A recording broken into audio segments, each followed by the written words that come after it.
Abbabee jedhama. Gaafitti sinadee boonama gaafii sinaa gaafa. Sanama abbaa kenna yeroo kanatti wantoonni baay'een nama mudatan baay'eetu jira.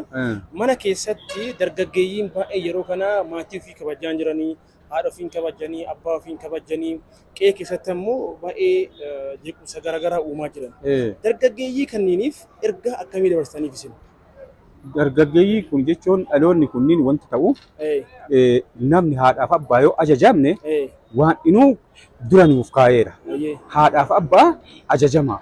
Ana isin bira hin jirre na beekuuf dura warra isin bira jiru haadhaaf abbaa keessan ajajamaa jedhaan.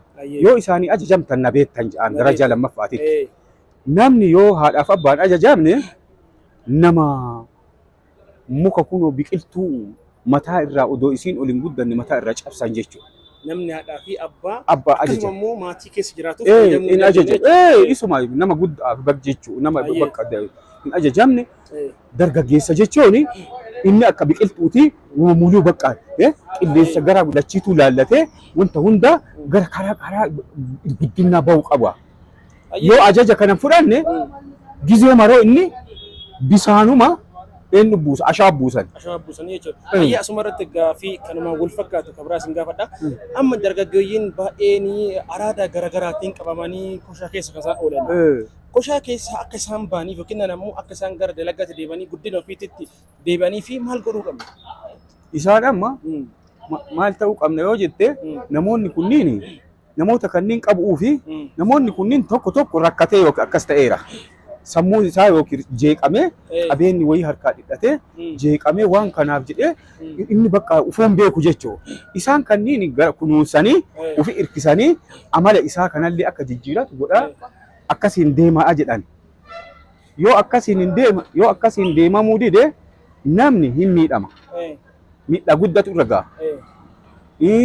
Yoo didee inni muluma araanni namni amma ijoollee akka qara nagaafatte sun abbaa faadha didde araada seente sunniin sammuu isaanii deebuuf isaanuu yakkamaa waan ta'aniif yakka ofii waan hin amanneef deebuu hin danda'an. Gabaabumatti gorsa akkamii qabdaniif nama? Isaan maal godhuu qabanii deebanii wanta hunda waan lufe san hundaa dhiisanii araada ofii sanillee gatanii wanti sun kosha isaan gata malee kosha waa isaan hin baafneef barnoota fudhatanii fakkeenya ufuma laalanii an amma atta jira coraan kiyya atta jira warri mana bulaaro atta jira warri waan kana godhaan jirre coraa isaanii atta jira nyaataan na caale moo yookiin qabeenyaan na caaleera barnoota moo yookiin waan marii na caaleera jedhee bittee deebee wanta hundaa gatee karaa sirriititti deebee abbaa faadha ofiitii warra qaraa bajjamuu yuudikaan dhiifama gaafatee galee waaqallee dhiifama gaafatee deebee uf kunuunsuu qaba. Deebi'ee suusii kan irraa dhiisee namoonni namni hundinuu araada adda addaa qaba araada irraa yoo haga deebi'ee jedhe namni akkamii jira jedhee uf laaluu qaba qaama ofii laaluu qaba qaamni isaa kun gaaf miidhame waan isatti gadda namaa miti nama araara gaafate malee waaqa yoo araara hin gaafanne qaamni isaa kan miidhame kanaafi waan yakka itti mureera yakka isaa waaqa araara gaafateet waan hudhee deebisa. Ayyee gaafii dhumaa isin gaafadhuuti. Haati teessan isiniif maali? Haati teessa haadha tiyya. Haati teessan. Haadha tiyya. Isin kabajamuu qabdu moo arrafamuu qabdu? Isin tuqamuu hin qabdu. Ani haga baddalti sun gatii isiin ga'u. Wanti abbaan kiyya na baddale suni gatii abbaa kiyyaan baasu. Herreegamee shalagamee bira hin ga'amu. Bakka waaqa kaa'ee qara. Waaqa kaa'ee qara. Kan akka biraa asumatti asii kan isin gaafadhe jedhu amma namootiin baay'een dargaggeeyyiin baay'ee yeroo haadha manaa ofii fuudhanii jedhanitti haadha manaa ofii san haadha caalchifatan. Kun maal irraa akka ta'e? Kun waan irraa akka ta'e dubbichi waaqaallee hin jedha. Haatee dhiifteeti haadha manaa ta'e aantaa jedha. Haati manaa ta'e haadha amma qullaa waliin raftaa? Hin raftu. Isin wanta hunda waliin baafattee rafta. Haati ta'e gizee diqqaa yoo si qabatte malee waggaa 10 akkana geennaanu hin dhoffatta saalatee intaltillee hin dhoffatti. Kanaaf haadha ammoo hin kabajan haadhan gatani niitii fuudhe jedhanii niitiin nafa isaati qaama isaati haati ammoo waaqa isaati. Qudhaama waan isin jettan san qudhaamadhaa jedha kitaabnillee akkanuma jedhee qudhaamadhu jedha gorsa haadha. Asuma irratti gaafii bareedaa namatti tolu fidatanii warrootiin nama haadha manaa yoo fuudhanii ka'aniin booda haadha ofii tana nyaattee dhugdee akkamiin jirti dhibamaa jirti moo kan gaaf baletu jira. Indoo namootiin baay'ee kan argaa jiran namootii haatinii fi antalti yoo gabaa waliin baate irri gari maal godha haadha isii deette tan dhiiseeti keessa intala haadha manaa ofii haadha isaati. haati manaa daraja haati manaa haadha manaati ka haadha manaati godhuuf ka haadha godhu adda adda. haadha manaati yaa odoo dhabellee yoo qooqallee bulli aniif isiin qooqa bullu haatiin tiyya qooqa buluun qabdu. haati tiyya argee jennaan haadha tiyya ofi qabee haadha tiyyaa isiillee wali qabee gaafa yoo jiraatillee waliin deemee dhabnullee waliin qooqa bullee waliin jiraan. kun ammoo maal ta'a beeta ijoolleen ammaa tana haadha manaa sanii ufuun kanallee jaalala sanii fixxuu odoo hin taane qaamuma tana isii buuftu isii akkasi qabattee deemtu. surreen jarjara hidhatan jarjara buuti jedhan. haadha ofii odoo ofi qabee haadha manaa ofii tungatu. warra ishi dargaggeessa oluma ka'ee haadha ofiitiin ooduu maal jettu? inni maal waaqni nuu isa bira hin jiru bakka namichi sun amantiin qabu namni warri amantii yoo hin qabne akkas ta'a. warri amantii hin qabne illee gariin ka dogongoru jira. isaan ofii ceela badaka waaqa boceelee gadoo yoo ta'e waaqni nuu waaqa waliinuu hin jiru inni jechuudha. gabaabamatti dhaga'ullee waaqni odoo kadhatee argata. namni kun waaqallee hin beeku jechuudha. hin beeku gaafa gadoo ta'e nyaaphaanii yoo gadoo ta'e waaqa hariiroo beekuteera. haga araara gaafatu. araara gaafatuuf wanti isaa inni isaa godhu hin jiru. dhaabeera. gabaabamatti namni kunniin ammoo fuula isaa gara manaa zoorsifatee gara maatii zoorsifatee haadha manaa ofiillee darajaa haadha manaati. haadha ofiillee darajaa haadhaati. waan kaayomsa isaati. kaayomsaatiin hundumaa kun odoma isiin qabeenya qabdu odoma isiin haga feete qabdu waan haadhaa godhuu qabu. baajata amma yookiin qotannaa yookiin mindaa argannaami mindaa keessaa haadha tiyyaaf kana ji'aan godhuu qabu. kaayoo qabu. dirqama jechuudha. bakka kun dirqama isaati. dirqama dhalootaa isiin dhaltee isii guddiftee. kan haati amanaa ammoo yoo dhabdellee qullaa walii yoo ciisa haadha manaati. haadha manummaa ofiitiin gatamu. haati ofii maqaan kee jedhama. duraan dursee Mustafaa Afusoo jedhama maqaan kiyya gandi Qarsaa Ilaalaati. Kanaafuu kan si gaafadhu gaafii tokko si gaafadha. haadha jechuun siif maali? haadha jechuun harmeetiyya jechuudha. harmee san teetii jechuudha. haadha san tee mee akkamitti ibsuu dandeettaa? haati tiyya ka garatti ji'a 10 garan na baattee na waliin dadhabdee fincaan keessa oddoon keessa na miiccee gara guddinaan na fiddu haadha tiyya kabajuu qabaa, ulfeeffatuu qabaa, isii waliin waan isin dhabde gargaaruu qaba, ofitti qabuu qaba. Kanaafuu mee dargaggeeyyii haadha ofii ilaalleef dargaggeeyyii haadha ofii kabajine dargaggeeyyii haadha ofii bakka hin qabneefis ergaa akkamii dabarsitaaf? Dargaggeeyyii haadhaaf abbaa ofii hin kabajine kanneen ergaa an dabarsu akkuma ofii gorsinee haadha teessan kabajaa harmeen tun ji'a 10 garan nu baattee udaan keessa fincaan keessaa nu baaftee mataa keenya ni sukkuumteet haala akkanaa kanaan haadhatee naa kabajinu ijoollee haa ulfeeffannu jennee ofi qabnee hubannoo tokko hubachiisuu qabna. irra deddeebi'aa ofi qabnee dogongora hamaa irraa bootaa gara garaa irraa bila isaan haadhaaf abbaa keenya haa kabajinu jennee ofi qabee gorsuu qabna. Eebbinii fi kabajaan illee haadhaa fi abbaa fi jira. Kanaafuu dargaggeeyyiin bara kanallee suusuusii garagaraa irraa deemaniiti haadhaaf abbaa fi kabajuu qabanii jedhaate jechuudha. Guddaa galatoomii ulfaadhu. Araada garagaraa oolu. Oroonni araada garagaraa oolu. Saaniin waan rabbi sana laaffisu. Isaan laaffisu. Ayyee guddaa galatoomii. Amma gara kafii taasise miti. Duraan dursiitii maqaan keenya jedhama. Maqaan Xaahir Kadir jedhama. Xaahir Kadir jedhamta. Ishiti haadhatan kee jecha tokko ibsi yoo sin jedhan akkamitti ibsuu dandeetti? Alatti waan guddaa. Waan guddaadha. Waan guddaa. Hayyee waan jettee ibsitu qabda. Ara geessee jiru. Guddaa. Naaf guddaa. Siif guddaadha jechuudha. Dalagaa jedha. Ashi. Gamash. Kilee gamash. Aanni kiloo. Ashi. Akkuma argaa jirtan Gamash. Taphiltii kanneen hojjeta.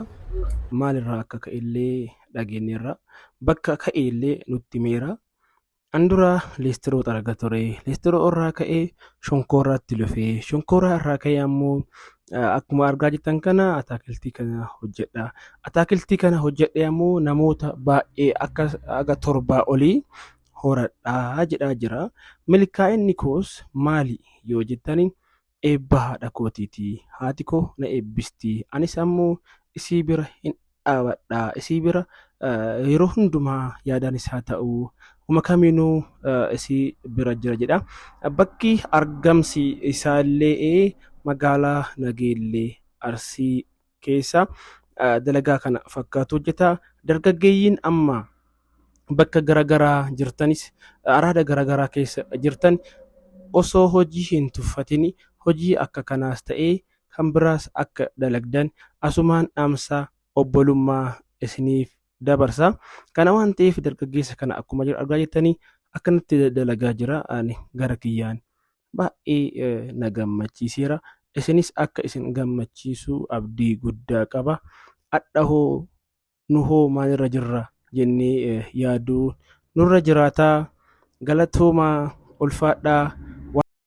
Akkanatti akka dalagnuuf waan nullee sammuu kennannu haa banuu.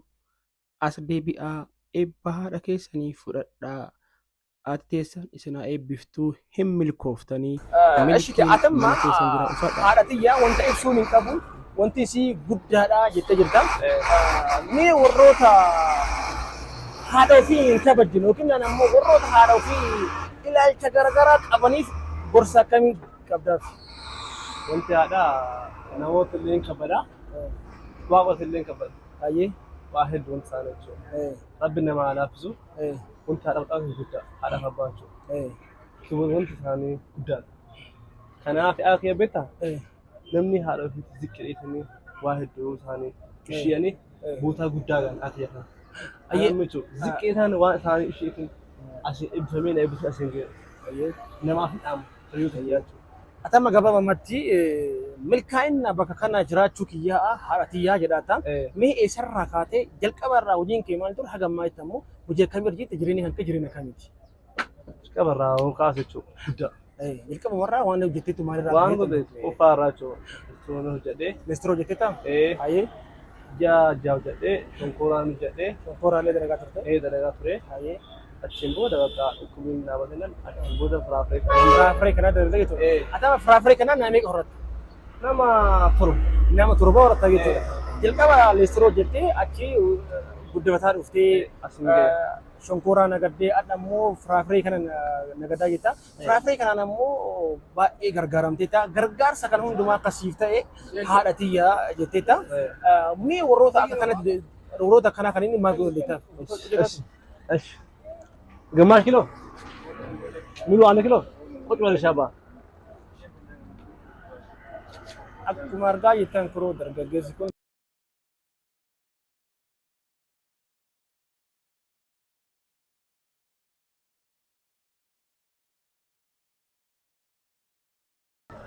Maqaan koo Barsiisaa Bashir Gammachuu Huseen jedhama.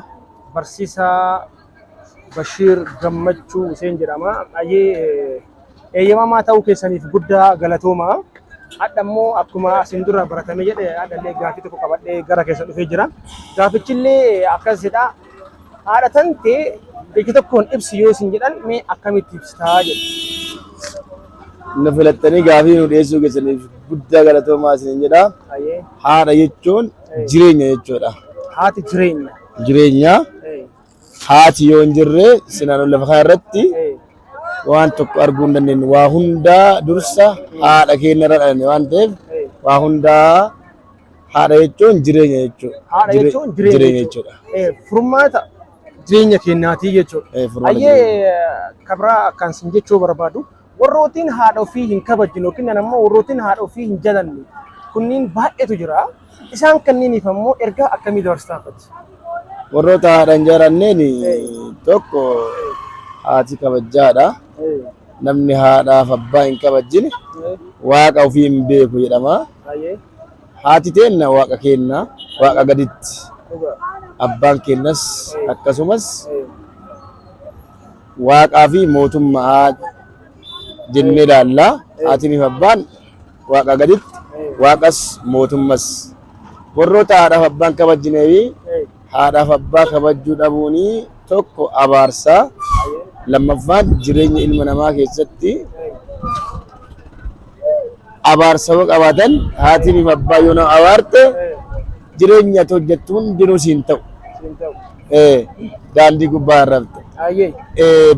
Kanaaf namoonni akkasii sun warra haadhaaf abbaa ceelaan akka irraa of qottabanii fi irraa deebi'anii gorsa dabarsuu danda'u. Kabraallee kan sileessuu barbaadu dargaggeeyyiin baay'een baadiyyaa irraa gara magaalaatti yeroo galanii jedhanii haati xiyyaa uffattee yookiin ammoo maatiin kiyya akkamii jira, abbaan kiyya akkamii jira, obboleewwan kiyya akkamii jira hin jedhanii. Isaan kunniin ammoo yoo maal ta'an yookiin ammoo ergaa akkamii dabarsaaf isaaniif?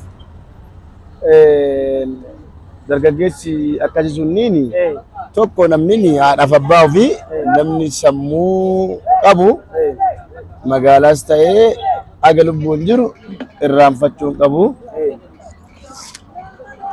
Namoota akkasitti irraanfatanii fi haadha keessan abbaa keessan yeroo mawaa argattan dhaqaatii dubbisaa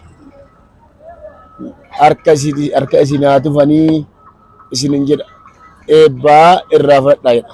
Ayyee gabaabamatti haati teessanii yookiin akkas abbaan keessanii maatiin keessanii eebbaa isaanuu eebba kana immoo dhaqaatii irraa fudhadhaa.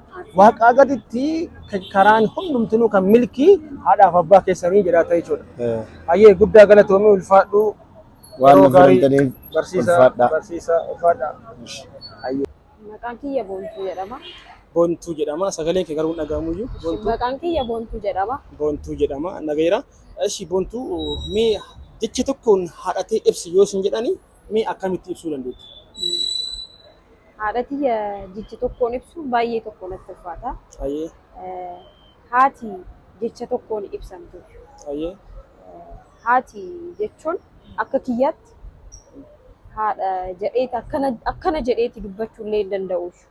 Garuu wanni dubbadhu haati kiyya umrii dheeraa haadhaa jiraattu. Jecha tokkoon ibsi yoo jette akkas jedhee dubbadha jechuudha.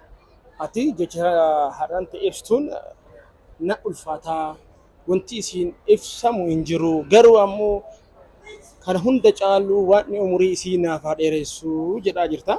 Guddaa galatoomi. Sagalee kee garuu doof qabattee bareeda. Ni ati dargaggeeyyii yeroo kanatti haadha ofiitiif kabaja hin qabne dargaggeettii haadha ofiitiif akkasuma maatii isaatiif ammoo hin kabajneef ergaa akkamii dabarsitaaf? Jalqaba irratti dargaggoonni haadhaaf abbaa isaanii kabajuu qabu. Ayyee. Haadhaaf abbaa isaanii yoo kabajan umriin isaaniis ni dheera. Ayyee. Garuu tokko tokko haadhaaf abbaa isaanii kabajanii anis naannoo keessa jiraadhutti akka argetti irra caalaan isaanii haadhaaf abbaadhaa bakka guddaan qabaniif. Inni immoo maalirraa ka'ee dhufa kan jedhuuf jalqaba irratti haadha ofiitiif abbaa ofiitiif kabajaa qabaachuu qabu dargaggoonni. Umrii dheeraa lafa irra jiraannu kanarra jiraachuudhaaf umrii dheeraa akka jiraataniif haadhaaf abbaa ofii kabajuu qabanii jedhee yaada akka kiyyaatti. Hayyee akka guddaa galatoomii namni haadhaaf abbaa ofii kabajee jedhee umurii isaanii dheeratanillee kabira kaansan jechuu barbaade yoo jiraate jedhee amma namootiin dargaggeeyyiin baay'een karaa garaagaraa keessatti suusaasuusii garaagaraa araada garaagaraa keessatti kan isaan argamanii dargaggeeyyii araada garaagaraa keessatti argaman kana obboleewwan keenni kanneen ergaa akkamii dabarsitaaf? Jalqaba irratti dargaggoonni anis argaa naannoo keenyatti baay'eetu jiru kan araada keessa seenan. Fakkeenyaaf tokko tokko sababa adda addaatiin sababa hin beekamneen tokko tokko immoo sababuma beekamuun hiriyaa wajjin akka qoosaatti jalqabanii ittuma seenanii itti keessaa ba'uu kan dadhabanii baay'eetu jiru. Sababa kana araada kana hin jedhamneen qabamanii kan jiranis hin jiru. Garuu ani isaan maal gorsuu barbaada yoo danda'ameef araada san dhiisuma sirumaatti dhiisuu qaban jedhee yaada. Araada kana dhiisanii keessaa ba'aniit isaanis nama biraa barsiisuu hin danda'an. Tokko tokko kan keessaa ba'aniit nama biraatiif fakkeenya kan ta'anis ni jiru. Amma akka naannoo kanattis kan dargaggeeyyii baay'ee ani beekaa durnaaf ammoo viidiyoo taanuun kaaffeedduuta. dargaggeeyyiin baay'een akkuma hiriyaan kun ta'e jechaaf araada garaagaraa keessatti kan argamanii isaan kunniin ammoo osoo rabbiin isaan gargaareetti osoo deebaniiti bareeda yoo deeban ammoo jireenya isaaniitiif illee adeemsa isaaniitiif illee bareeda kan jedhaata guddaa galatoomii wantoonni guddaan illee kanuma dargaggeeyyiin kennin ammoo deebiitii jireenya mishaa maatii waliin jaalala uumee jiraachuu qabaata kana lufeen ammoo waan immoo isaaniif jajjabina kennamu waan isaan adeemsu jenna guddaa galatoomii. Atis galatoomii.